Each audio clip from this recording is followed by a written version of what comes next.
Shalom à toutes et à tous de partout où vous nous regardez dans le monde entier. Bienvenue à nos programmes dans Évangile TV, la télévision qui bénit les foyers, les familles et les nations dans le monde entier. Je suis encore très heureux de vous servir aujourd'hui. Je suis le prophète Sosen Mabwadi, que vous connaissez déjà, dans le cadre de la série d'enseignements sur être riche pour Dieu. En effet, on a vu la dernière fois que c'est la volonté de Dieu que nous puissions être riches. Dieu n'est pas contre le fait d'être riche. Dieu n'est même pas contre les richesses. Parce qu'on l'a vu dans la parole de Dieu, il est écrit « L'or et l'argent appartiennent à l'Éternel ». Et nous avons vu également lors de notre dernière séquence que Jésus-Christ est venu mourir sur la croix, pas seulement pour nos péchés et nos maladies, mais il est également mort à la croix pour nous délivrer de la pauvreté. C'est pour cela que le sacrifice de Christ à la croix n'a pas consisté qu'à porter nos péchés et nos maladies, afin que nous soyons pardonnés et guéris, mais a aussi consisté à porter notre pauvreté à la croix, de sorte que lui, il devienne pauvre à notre place et que nous puissions devenir riches. Donc, la richesse n'est pas incompatible à la foi. La richesse, au contraire, est un ingrédient de la foi. Alléluia. Et vivre une vie de foi sans richesse, c'est même contredire les valeurs de la foi. C'est même, en fait, décrédibiliser l'éthique de la foi.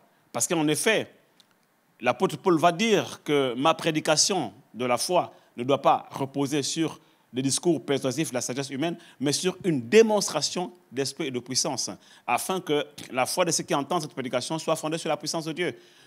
En quoi Dieu est-il glorifié en me voyant pauvre? Au contraire, si les gens me voient galérer dans ma vie, j'ai du mal à joindre les deux bouts, ils vont se dire, mais il prie tout le temps, il va à l'église, mais son Dieu-là ne peut pas l'aider, ne peut-il pas l'aider? En fait, les gens auront du mal à croire en un Dieu pauvre. Les gens auront du mal à croire en un Dieu qui se dit Père, qui a des enfants, mais dont les enfants souffrent. Ils sont dans la pauvreté, dans la galère. Nous, les hommes, nous sommes des êtres humains, si imparfaits, aussi imparfaits que nous le sommes. Nous savons prendre soin de nos enfants. Nous savons leur donner le nécessaire. À manger, de quoi se vêtir, où se loger, prendre soin de leur santé. À plus forte raison, Dieu le bon Père, penserez-vous qu'il ne serait pas capable de s'occuper de ses enfants? Notre Dieu n'est pas contre la richesse, ni contre les riches. Au contraire, il a tout mis en place, sur le plan spirituel comme sur le plan matériel, pour que nous puissions vivre heureux sur la terre. Maintenant, le problème se situe au niveau de la connaissance, des connaissances que nous avons reçues, des enseignements que nous avons reçus. L'apôtre Paul va dire que sa divine puissance nous a donné tout ce qui contribue à la vie et à la piété, par le moyen de la connaissance. Voyez-vous, la divine puissance de Dieu qui s'est manifestée à la croix de Golgotha nous a donné tout ce qui contribue à notre vie et à notre piété sur la terre. Malheureusement, la religion nous a plus enseigné la piété que la vie abondante sur la terre. Et nous sommes restés focalisés sur la piété, oubliant que la divine puissance de Dieu se démontre aussi dans notre vie quotidienne, notre vie sociale, notre vie professionnelle, notre vie financière. La puissance de Dieu doit se démontrer à tous ces niveaux-là. Car sa divine puissance nous a donné tout ce qui contribue à la vie et à la piété. La puissance de Dieu est capable de te donner une maison. La puissance de Dieu est capable de te donner un travail. La puissance de Dieu est capable de te donner du succès, de t'accorder du succès, la réussite dans tes entreprises. La puissance de Dieu ne se démontre pas. Écoute-moi bien. La puissance de Dieu ne se démontre pas seulement dans le pardon de nos péchés, dans la guérison des malades. La puissance de Dieu ne se montre pas seulement le fait que les démons soient chassés. La puissance de Dieu se démontre aussi dans le fait que Dieu est capable de prendre un pauvre, le tirer de sa pauvreté. La Bible déclare que c'est celui qui tire le pauvre du fumier, qui l'élève et qui le fait asseoir sur la table avec les notables. Ça aussi, c'est la puissance de Dieu. Ça aussi, c'est une démonstration de puissance. Alléluia. Et notre prédication, si on veut que notre prédication, nos enseignements soient crédibles aux yeux de ce monde, nous devons enregistrer parmi nous et voir naître parmi nous des hommes et des femmes riches. Nous devons vivre une vie qui donne envie aux gens de ce monde de devenir chrétiens.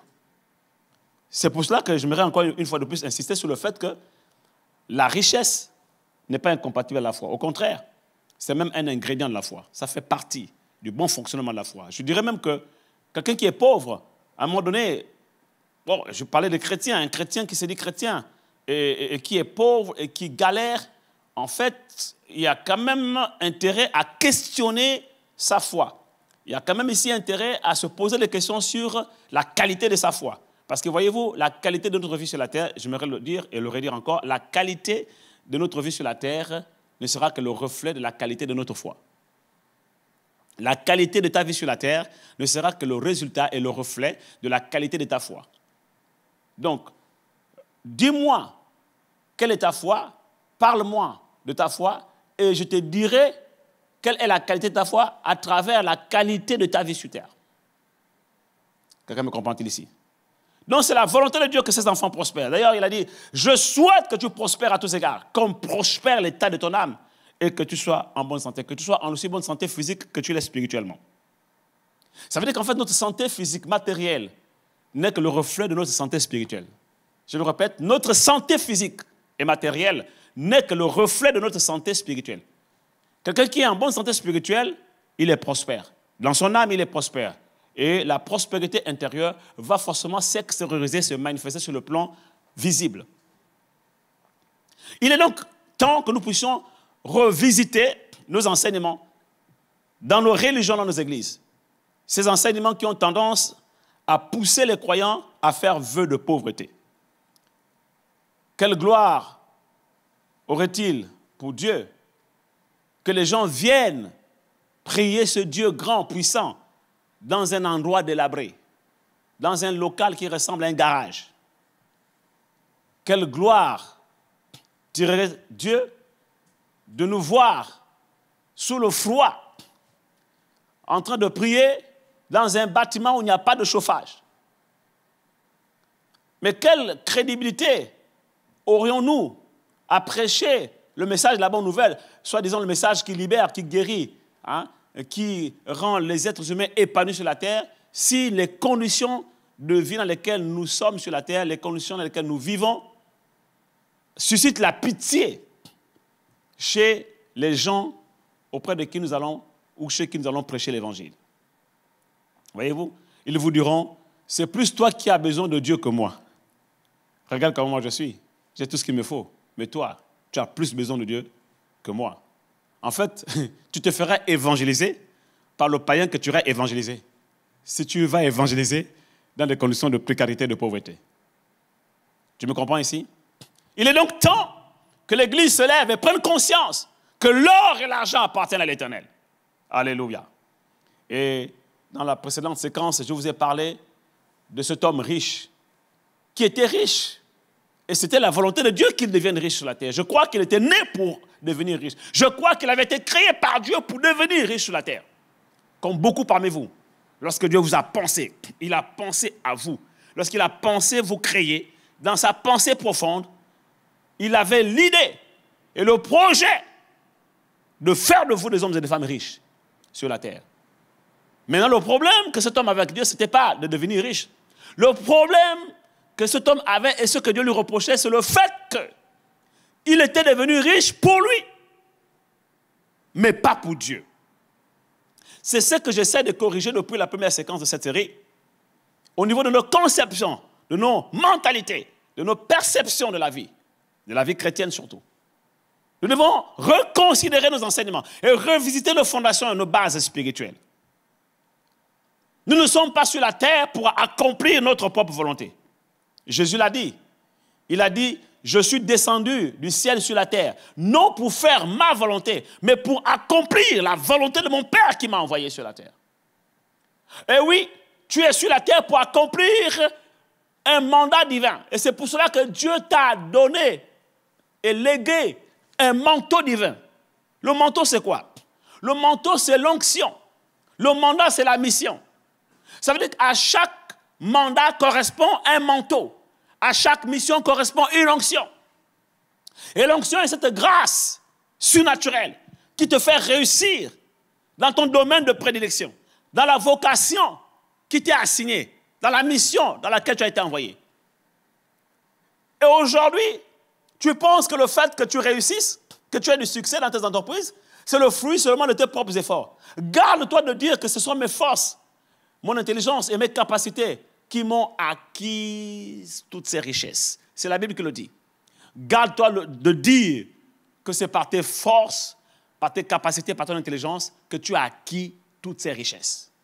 Parce qu'en réalité, ça ne dépend pas de celui qui veut, ni de celui qui court, mais tout dépend de Dieu qui fait grâce. Ton succès et ta réussite aujourd'hui sont le fruit de la grâce de Dieu. Hey, écoute-moi, ton positionnement que tu as aujourd'hui, les titres que tu as, les fonctions que tu as aujourd'hui, c'est la grâce de Dieu. Ce que tu es devenu aujourd'hui n'est que le pur produit de la grâce de Dieu. Et tu dois t'arrêter un instant pour le reconnaître. Que ce que je reçois, ce que j'obtiens, ce que j'ai aujourd'hui me vient de toi, Seigneur. Et je me garderai de dire que c'est ma main qui m'a donné d'acquérir toutes ces richesses. Je me garderai de dire que c'est par mes propres forces, mon intelligence que j'ai acquis toutes ces richesses. Non, non, non, non, non, non. Parce que moi, je reconnais, comme l'apôtre Paul, que ma capacité me vient de Dieu. Déjà, tu dois commencer à te repositionner. Et commencer à comprendre que l'intelligence que tu as même là, de créer de la richesse, c'est Dieu qui te l'a donnée. L'intelligence que tu as pour réussir, tu as réussi à l'école, tu as été brillant, tu as été premier, tu travaillais, tu avais une facilité de compréhension extraordinaire. Là où les autres avaient des problèmes à comprendre, toi tu comprenais facilement. C'est même toi qui expliquais aux autres les cours, les mathématiques, la physique, etc. Et tout. Tu es devenu vraiment un élève très brillant, tu as eu des prix Nobel, tu as réussi aujourd'hui, et tu es bien logé, tu es bien positionné, tu as un statut noble, et tu te dis oui, j'ai travaillé pour ça, voilà, j'ai galéré pour ça. C'est vrai que sur le plan humain, tu as travaillé, tu as galéré, mais la force pour travailler, qui te l'a donné? L'intelligence pour avoir la facilité de comprendre ces choses, qui te l'a donné? Les capacités de pouvoir aujourd'hui te lancer dans ce que tu es en train de faire et de réussir dans ta carrière, qui te l'a donné? La grâce et la faveur pour que les portes s'ouvrent pour toi, pour que tu sois toujours en fait coopté, que tu sois toujours en fait sollicité. Cette grâce, elle vient d'où? Elle vient de Dieu. Pourquoi? Parce que Dieu a déposé sur toi une onction par rapport à la mission qu'il t'a donnée. Et c'est cette onction-là qui te facilite les choses. C'est cette onction-là qui t'ouvre les portes. C'est cette onction-là qui te recommande dans les cœurs des grands. C'est cette onction-là qui te tire de là où tu es, qui t'élève, qui te connecte à des réseaux de connexion influents. Ouais. Et ça, c'est la main de Dieu qui est derrière. Tu es directeur général aujourd'hui. Tu es haut cadre de la société. Tu es un ingénieur brillant, excellent. Ce n'est pas le fruit de tes propres efforts seulement. Ce n'est pas le fruit de tes propres capacités. Tout cela te vient de Dieu. Ce n'est que le pur produit de la grâce de Dieu. Et tu dois t'arrêter un instant pour le reconnaître. Et c'est ce que cet homme a manqué. C'est ce qu'il a manqué. Voilà pourquoi Dieu lui reproche le fait qu'il soit riche pour lui. Il est égoïste. Il est centré sur lui-même, sur sa famille, sur ses enfants, quand bien même il n'y a rien de mal à prendre soin de sa famille. Au contraire, la Bible déclare que si tu ne prends pas soin des membres de ta propre famille, tu es pire qu'un incirconcis, tu es pire qu'un incroyant, tu es pire qu'un païen. Voyez-vous? Donc c'est la volonté de Dieu que nous puissions prendre soin des membres de notre famille. Et la Bible déclare, par ailleurs, que l'homme de bien laisse un héritage à ses enfants et aux enfants de ses enfants. Donc, oui, prendre soin de nos maisons, prendre soin de nos foyers, prendre soin de nos familles, de nos enfants, fait partie du plan de Dieu pour nous. Ça fait partie de la mission que Dieu nous a assignés sur la terre, parce qu'ils font partie justement des personnes que Dieu veut que nous puissions toucher et sauver. C'est pour cela qu'il est écrit, crois au Seigneur Jésus et tu seras sauvé, toi et toute ta famille. Maintenant, au-delà de toi et ta famille, il y a l'œuvre de Dieu. Quoi que ta famille fasse partie aussi de l'œuvre de Dieu. Moi et ma maison, nous servirons l'Éternel. N'est-il pas écrit? Moi et ma maison, nous servirons l'Éternel. Donc, toi et ta maison même, vous faites partie de l'œuvre de Dieu. Et il est important même que tu puisses enseigner ces choses à ta femme, que tu puisses enseigner ces choses à ton mari, que tu puisses enseigner ces choses à tes enfants. Dire que nous sommes sur la terre, non pas pour faire notre propre volonté, mais pour accomplir la volonté de Dieu qui nous a envoyés. Nous avons une mission sur la terre. Et leur communiquer, leur inculquer, en fait, cette vision de la vie. Pour qu'eux aussi, lorsqu'ils seront grands, ils ne s'en détournent pas, mais qu'ils servent aussi Dieu. Qu'ils comprennent que, en fait, ils ont été créés par Dieu pour des bonnes œuvres que Dieu a préparées d'avance pour eux sur la terre afin qu'ils les pratiquent.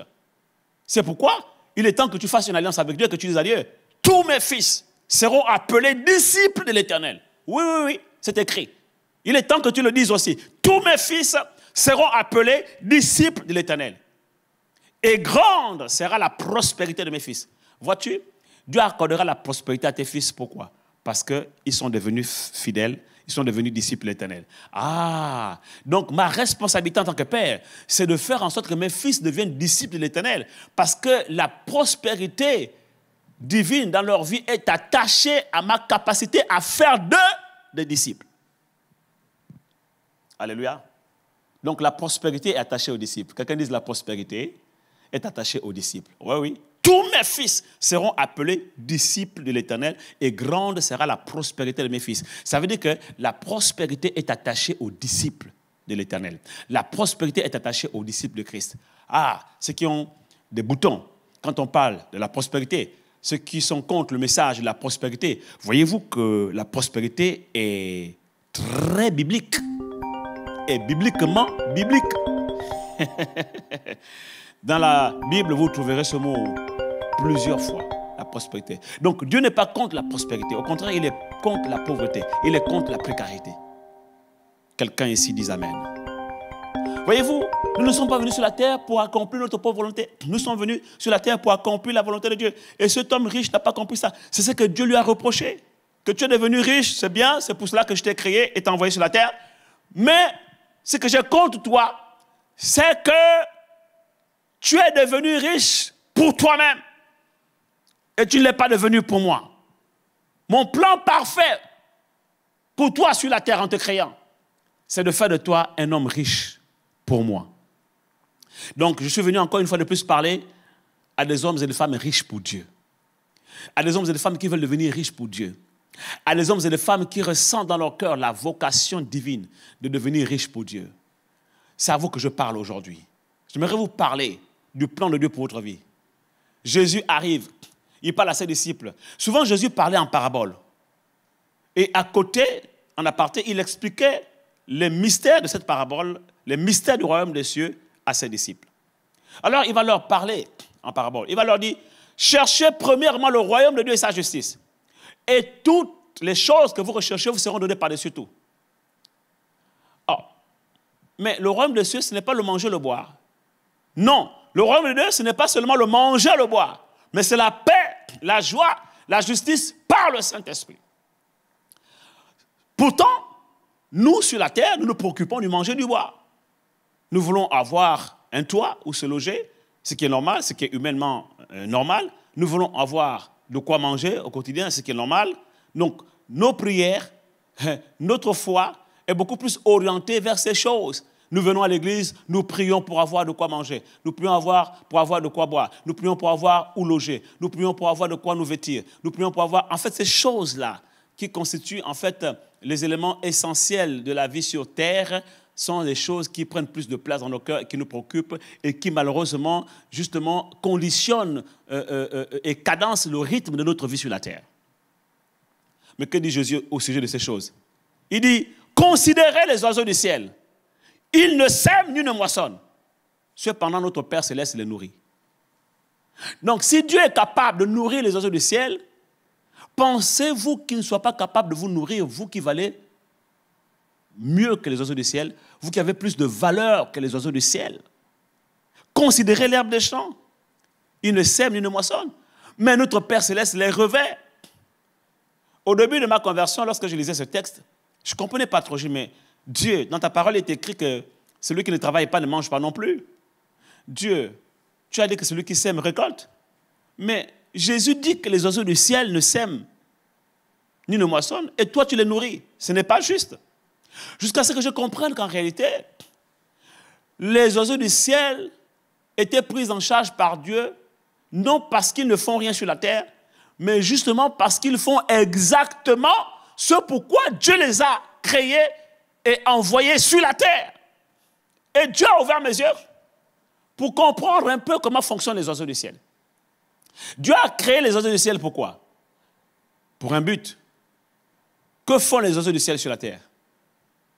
Ils chantent, n'est-ce pas? Au point qu'aujourd'hui, par exemple, quand quelqu'un chante bien, on le compare à un oiseau, on lui dit, tu as une voix de rossignol. Donc ça veut dire qu'en fait, à travers ce talent que l'oiseau a, l'oiseau nous inspire et l'oiseau aussi révèle la gloire de Dieu à travers son talent. Les oiseaux ont un beau plumage. Lorsqu'ils volent, nous pouvons contempler la gloire de Dieu à travers leur beauté, la beauté de leur plumage, l'éclat de leur plumage. Autrefois, dans nos sociétés, et encore peut-être jusqu'à aujourd'hui, j'ai quand même passé une bonne partie de ma vie au village avec mes grands-parents. Et j'ai vu comment les grands-parents procédaient pour communiquer dans les contrées lointaines, des villages lointains dans la forêt. Ils utilisaient les oiseaux, notamment les perroquets. Un oiseau pouvait être envoyé d'un village vers un autre pour aller porter un message. Avec un objet dans le bec, l'oiseau pouvait voler. Et les habitants du village voisin, qui connaissaient les codes, savaient donc détecter, décoder le message qui est caché derrière l'objet que transportait l'oiseau. Ils n'ont rien inventé, hein. La Bible nous le dit également. Lorsque Dieu a demandé à Noé de construire l'arche et qu'il a fait rentrer tous les animaux, toutes les espèces par deux, par paire, dans l'arche, Dieu fit pleuvoir sur la terre. Pendant 40 jours et 40 nuits, il a plu. Les eaux se sont accumulées et le pays, la terre s'est inondée. Et donc, pendant 40 jours et 40 nuits, aucune créature ne pouvait poser son pied au sol parce que la terre était inondée. Il y avait des eaux partout. Et donc, l'arche, le bateau flottait sur les eaux. Pour que Noé sache que les eaux avaient baissé, qu'est-ce qu'il a fait? La Bible déclare qu'il a envoyé un oiseau. Le premier oiseau que Noé envoie, c'est quoi? Noé va sortir de l'arche, il va sortir le corbeau. Noé envoie le corbeau. Le corbeau est sorti de l'arche, a volé partout, mais le corbeau n'a pas pu poser ses pieds quelque part. Voyez-vous, quand le corbeau est revenu avec quoi? Avec une branche d'olivier, une feuille d'olivier dans la bouche. Ça veut dire qu'en fait, il n'a pas trouvé un lieu sec. Il n'a pas trouvé un endroit où poser ses pattes. Mais par contre, il s'est certainement posé sur un arbre, sur un olivier, et il a cueilli une feuille. Il est revenu dans l'arche. Noé a su que les eaux n'avaient pas encore séché. L'utilité des oiseaux. Quelqu'un peut comprendre ici? Quelques temps plus tard, Noé va relâcher un autre oiseau, la colombe. La colombe sort de l'arche, elle s'en va. Et la Bible nous enseigne que la colombe n'est plus jamais revenue. Noé sut alors que les eaux avaient séché. Pourquoi? Parce que la colombe avait trouvé un endroit où poser ses pattes, un lieu sec.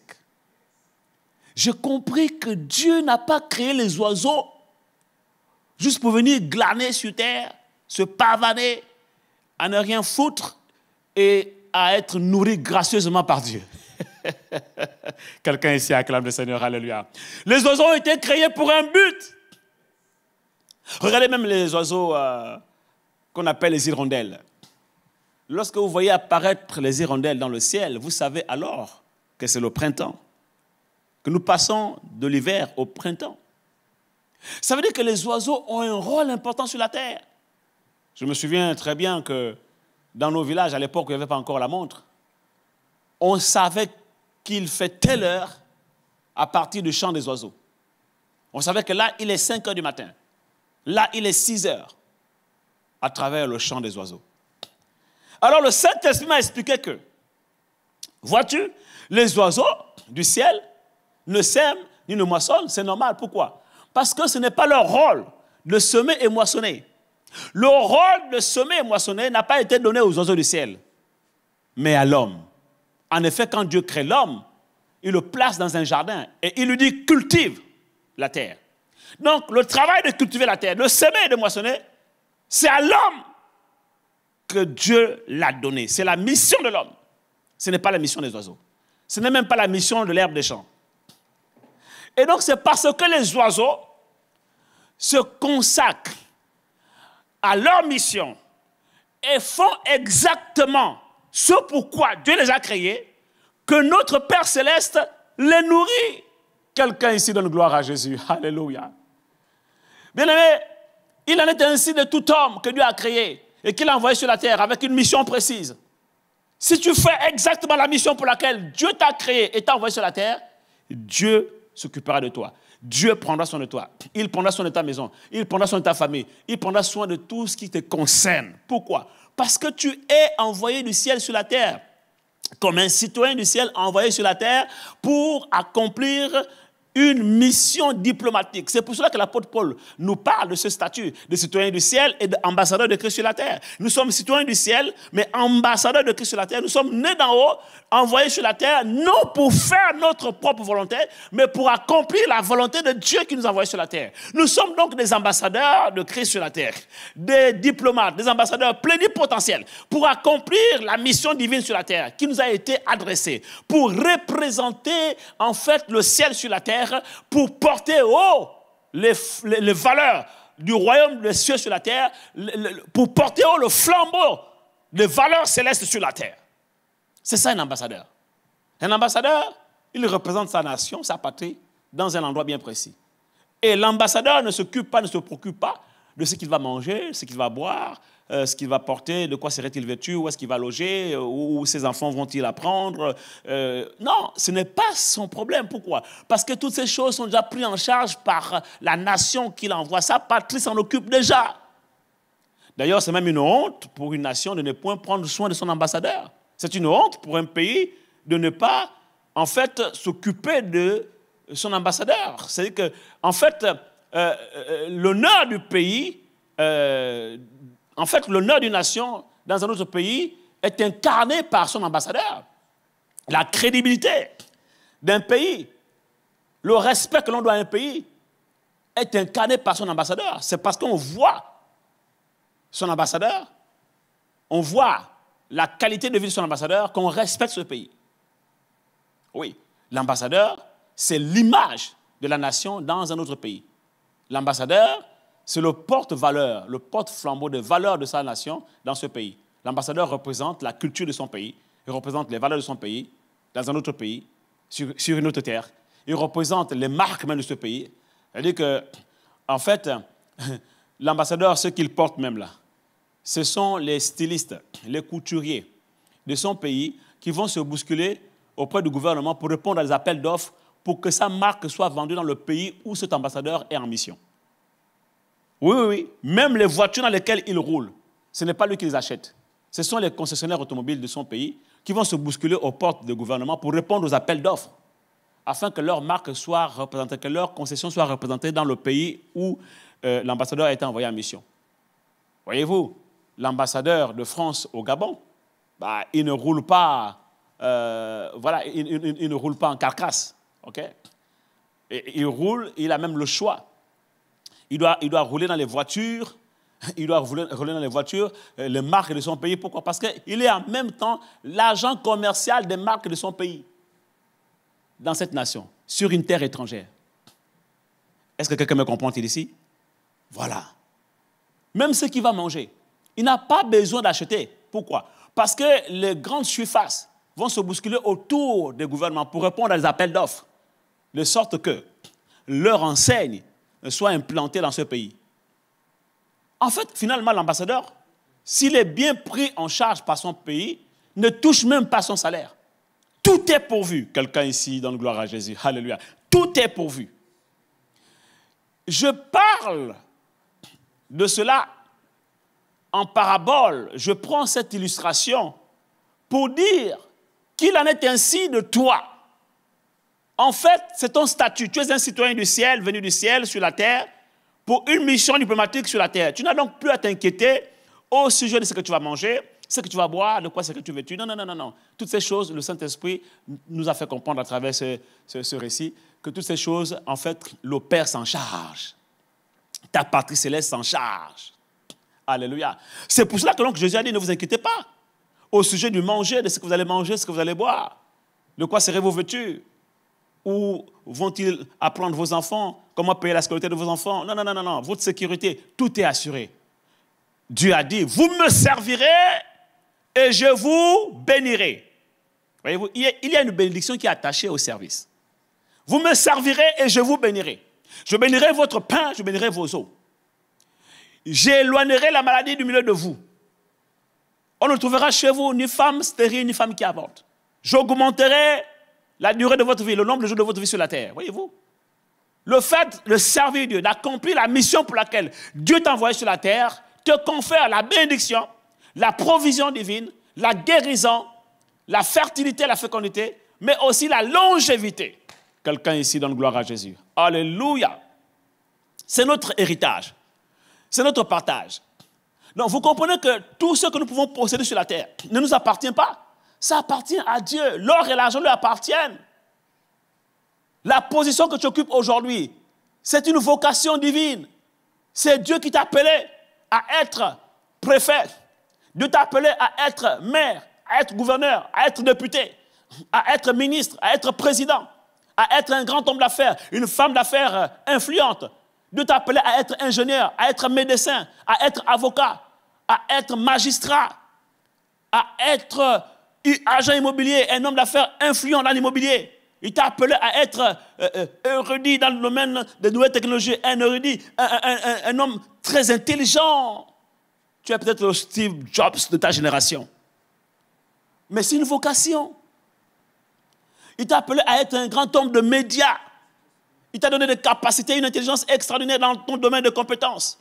Tu es brillant, tu es excellent dans ce que tu fais. Sache que derrière tout cela se cache une grande vocation. C'est une vocation divine.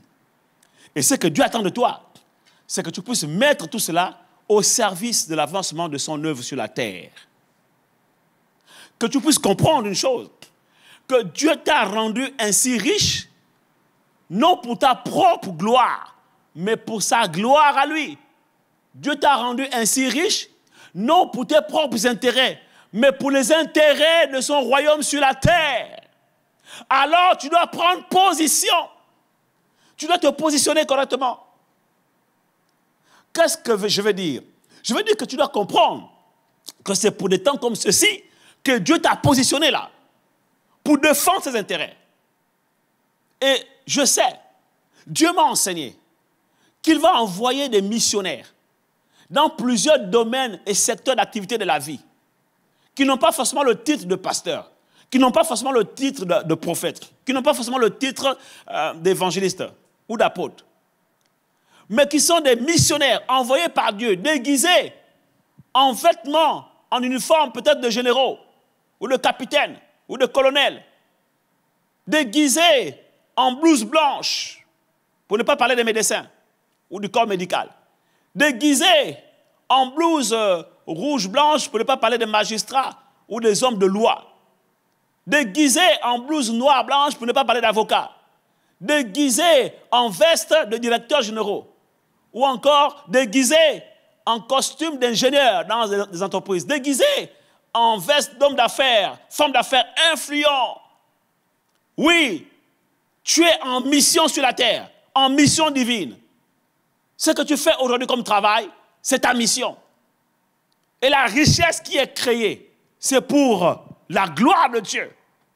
Cette richesse ne t'appartient pas. L'or et l'argent appartiennent à Dieu, au Dieu qui t'a missionné. Ça lui appartient. Tu n'es qu'un simple intendant des biens de Dieu. Tu n'es qu'un simple intendant des richesses du royaume de Dieu sur la terre. Et c'est pour ça qu'il est important que tu le comprennes. Et malheureusement, il y a un qui n'a pas compris cela. C'est un jeune homme qui s'approche de Jésus. Dans Matthieu chapitre 19, nous lirons à partir du verset 16. Matthieu 19, à partir du verset 16. Il est écrit, « Et voici, un homme s'approcha et dit à Jésus, « Maître, que dois-je faire de bon pour avoir la vie éternelle ?» Il lui répondit, « Pourquoi m'interroges-tu sur ce qui est bon? Un seul est bon. Si tu veux entrer dans la vie, waouh! Si tu veux entrer dans la vie, observe les commandements. Lesquels, lui dit-il. Et Jésus lui répondit, tu ne tueras point, tu ne commettras point d'adultère, tu ne voleras point, tu ne diras point de faux témoignages, honore ton père et ta mère, et tu aimeras ton prochain comme toi-même. Le jeune homme lui dit, il répondit à Jésus, j'ai observé toutes ces choses depuis ma tendre jeunesse. Que me manque-t-il encore?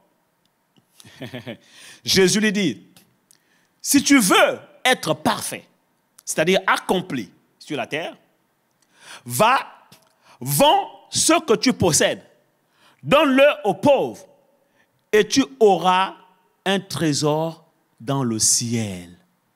Puis viens et suis-moi.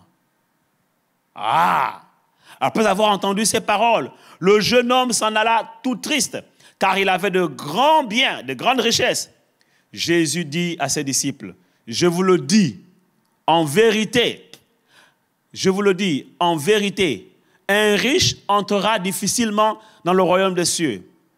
Je vous le dis encore, il est plus facile à un chameau de passer par le trou d'une aiguille qu'à un riche d'entrer dans le royaume de Dieu. Les disciples, ayant entendu cela, furent très étonnés et dirent, qui peut donc être sauvé? Jésus les regarda et leur dit, aux hommes cela est impossible, mais à Dieu tout est possible. Alléluia. Cette histoire est riche d'enseignements. En réalité, ce jeune homme n'avait pas compris qu'il avait été créé et envoyé par Dieu sur la terre pour des bonnes œuvres, les œuvres caritatives, pour s'occuper des pauvres. Il s'est amassé des richesses sur la terre pour lui-même. Et il a tellement aimé cette richesse, ou ces richesses, qu'il a développé en lui un sentiment de cupidité. Et c'est là le problème que Jésus est en train de pointer du doigt ici. Il n'est pas contre le fait d'être riche. Malheureusement, c'est l'un des textes que les gens ont récupéré dans la religion pour enseigner sur le vœu de pauvreté ou encore pour démontrer qu'il y a une incompatibilité entre le royaume des cieux et les riches et que les riches n'entreront pas dans le royaume des cieux. Non, il n'est pas dit que les riches n'entreront pas dans le royaume des cieux. Il est dit qu'il est difficile pour un riche d'entrer dans le royaume des cieux qu'à un chameau de passer par le trou d'une aiguille. Pourquoi? Parce que, en fait, les riches... il y a en fait des choses qui les guettent. Il y a en fait des dangers qui guettent les risques. Qui guettent les riches, autant pour moi. Les dangers qui guettent les riches, c'est quoi?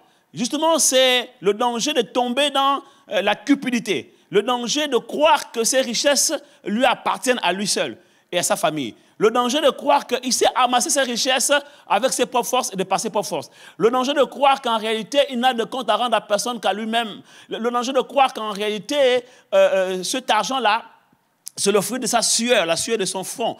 En fait, il y a tellement de dangers qui guettent le riche, il y a tellement de raisonnements, tellement en fait d'idées reçues, tellement de conceptions erronées qui font en sorte que le riche peut louper le royaume des cieux s'il ne sait pas se positionner correctement. C'est ça le danger. Voilà pourquoi il dit que c'est difficile. Comment peut-il être facile pour un chameau de passer par le trou d'une aiguille? Vous voyez, une aiguille, elle est petite comme ça. Le trou est petit. Le chameau, il est gros, il est costaud. Comment il peut entrer là-dedans? Mais la réponse, Jésus la donne à la fin. Puisque les disciples vont dire, mais dans ce cas, qui pourra entrer dans le royaume des cieux? Personne ici ne pourra être capable finalement d'entrer dans le royaume des cieux. Et Jésus va dire, ce qui est impossible aux hommes est possible à Dieu. Il parle de quoi ici, Jésus? Il parle de la foi. Il parle de la foi. La foi, c'est la capacité à croire à toutes les possibilités divines, là où tout paraît impossible. Ça veut dire qu'en fait, pour un riche, pour qu'il entre dans le royaume des cieux, il faut qu'il ait foi en Dieu. Il faut qu'il croie ce que Dieu dit à son sujet et au sujet des richesses qu'il a acquises. Il faut qu'il ait foi en Dieu. Il faut qu'il ait suffisamment de foi pour se détacher de ses richesses et faire confiance à Dieu.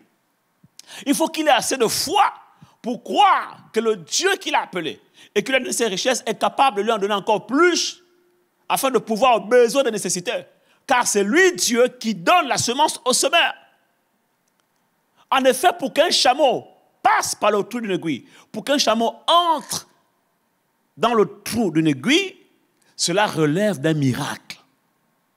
En d'autres termes, Dieu est en train de dire aux riches, si je suis capable, moi, Dieu, de faire le miracle, de faire passer un chameau par le trou d'une aiguille, pensez-vous que je ne sois pas capable de faire le miracle, de vous rendre riche et plus riche que vous ne l'êtes aujourd'hui? C'est pourquoi moi je crois au miracle monnaie. Ah, donne gloire à Jésus là où tu es. Alléluia. Moi je crois au miracle monnaie. Pourquoi? Parce que mon Dieu est capable. Celui à qui appartient l'or et l'argent est capable. S'il me dit, donne tel montant, j'ai assez de foi et je dois avoir assez de foi pour croire que le même Dieu qui m'a donné cet argent et qui me demande de le donner pour son royaume sera capable de faire le miracle. S'il est capable de faire passer le chameau par le trou de l'aiguille, il sera capable de me faire un miracle financier, un miracle monnaie, pour que je puisse encore amasser plus, parce que c'est lui qui donne la semence au semeur. Quelqu'un ici donne gloire à Jésus. Vous comprenez que le péché de ce jeune homme riche n'a pas été forcément de refuser de vendre ses biens et de les donner aux pauvres.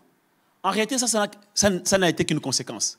Le véritable péché de ce jeune homme, c'est d'avoir manqué de foi.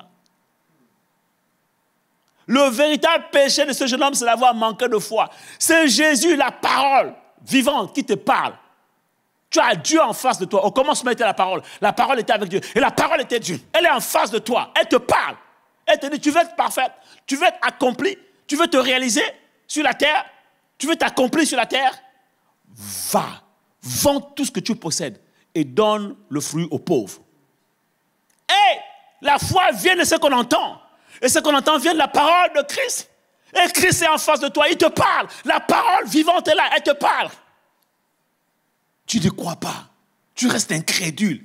Tu résistes. Voici le péché du jeune homme riche. Il a manqué de foi. Il a manqué de foi. Et comme beaucoup aujourd'hui, quand il s'agit de donner à Dieu, vous manquez de foi. Parce que vous avez peur de manquer. Vous avez peur de ne plus en avoir. Vous avez peur que si vous donnez, il ne vous restera plus rien. Mais vous oubliez que le Dieu qui est capable de faire passer un chameau par le trou d'une aiguille est capable de créer de la richesse. Parce que c'est lui à qui appartient l'or et l'argent, c'est lui qui a tout créé. Et d'ailleurs, c'est lui qui t'a donné ces richesses. C'est lui qui te les a données. Il est capable de t'en donner encore. Parce qu'il a dit qu'il donnera la semence au semeur. Il ne cherche que des hommes et des femmes pour semer. Il cherche des semeurs. Est-ce qu'il y a des semeurs ici qui me regardent à la télévision? Il cherche des hommes et des femmes qui l'appellent, qui ont la vocation, la mission de semeur, qui veulent semer. Et quand il a trouvé des semeurs sur la terre, il leur donne la semence. Je prophétise que Dieu te donnera la semence. Toi qui veux semer, parce que tu as tellement à cœur de semer dans cette œuvre. Tu as tellement à cœur de semer dans l'œuvre missionnaire. Tu as tellement à cœur de semer pour l'avancement du royaume de Dieu sur la terre. Tu as tellement à cœur de semer pour l'expansion de l'évangile à travers Évangile TV. Tu as tellement à cœur de soutenir cette chaîne de télévision pour que l'évangile arrive aux 4 contrées de la terre, aux 4 coins du monde, même dans les coins les plus reculés de la terre.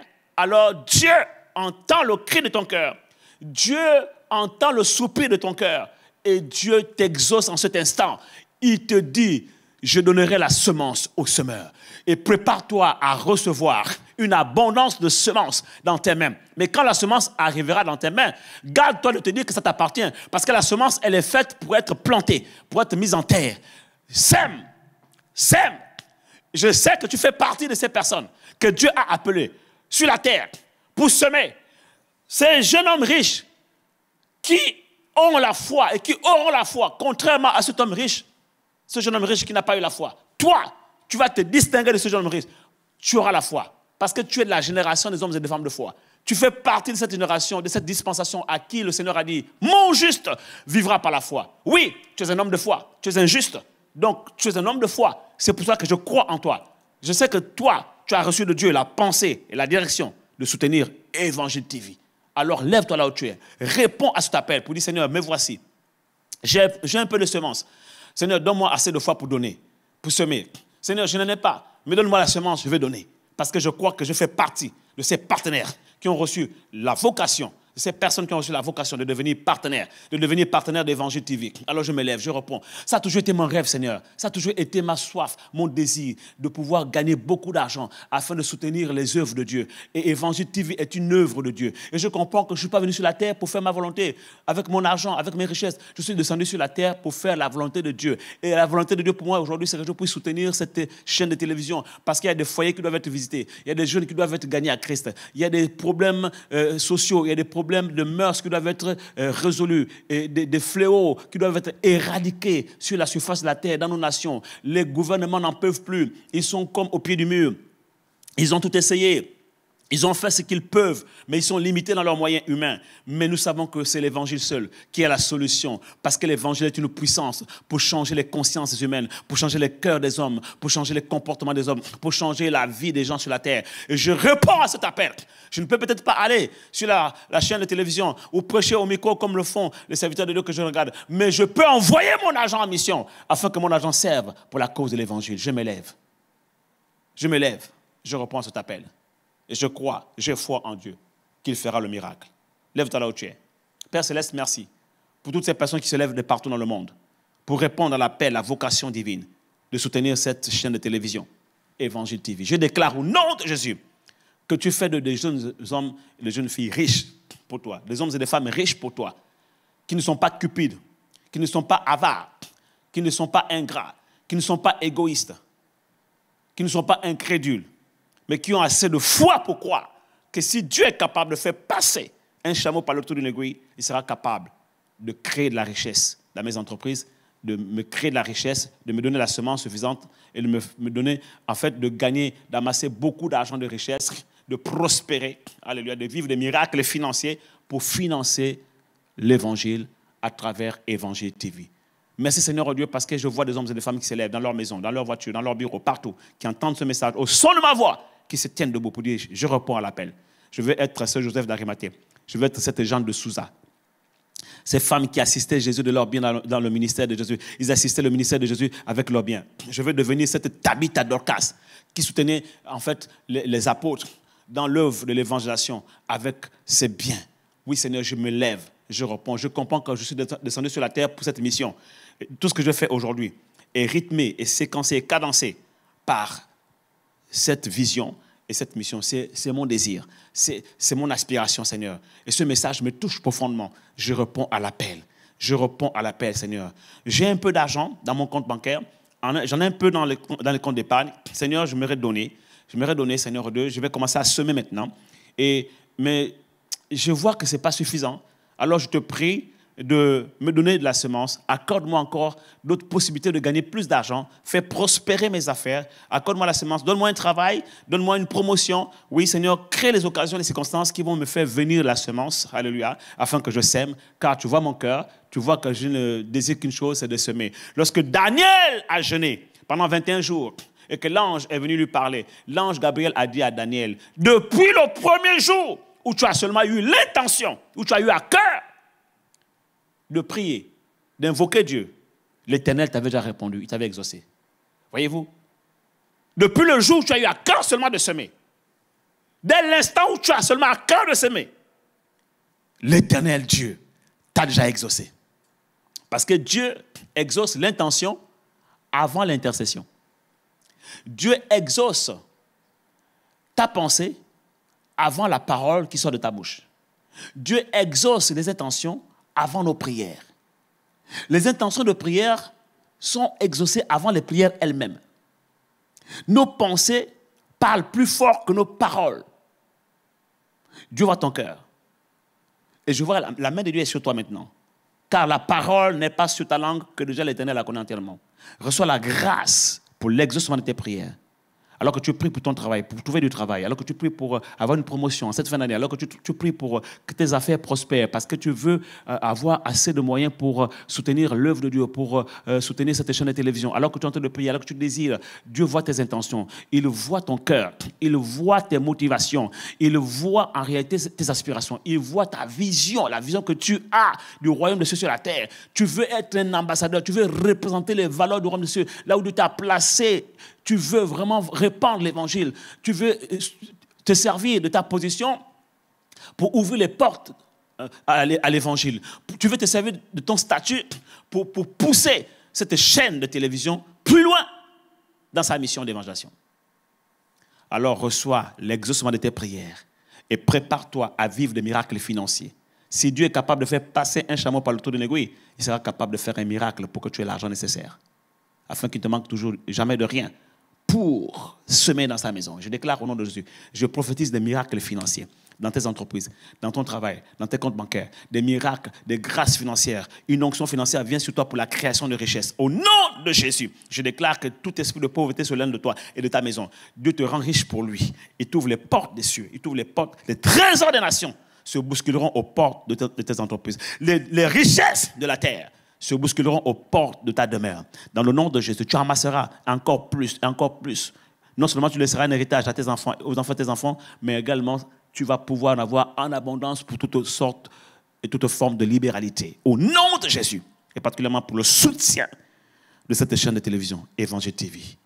À toi la gloire, Père de très saint, pour ces moments hautement bénis. Je sens la grâce de Dieu sur ce plateau, je sens la grâce, je sens l'onction du Saint-Esprit ici. My God, la grâce financière est en train de couler sur plusieurs personnes ici. Il y a des jeunes gens ici qui prient pour leurs études. Vous allez réussir. Vous allez réussir, pourquoi? Parce que vous avez fait un vœu à l'Éternel. Vous avez fait une alliance avec l'Éternel. Voilà, vous avez fait une alliance avec Dieu. Vous avez dit, Seigneur, si j'ai réussi dans mes études, j'ai réussi dans ma vie, tu me donnes une position sociale influente, je vais soutenir ton œuvre, je vais financer les projets de ton œuvre, de l'évangélisation. L'occasion vous a donné ici de vous connecter à la grâce maintenant.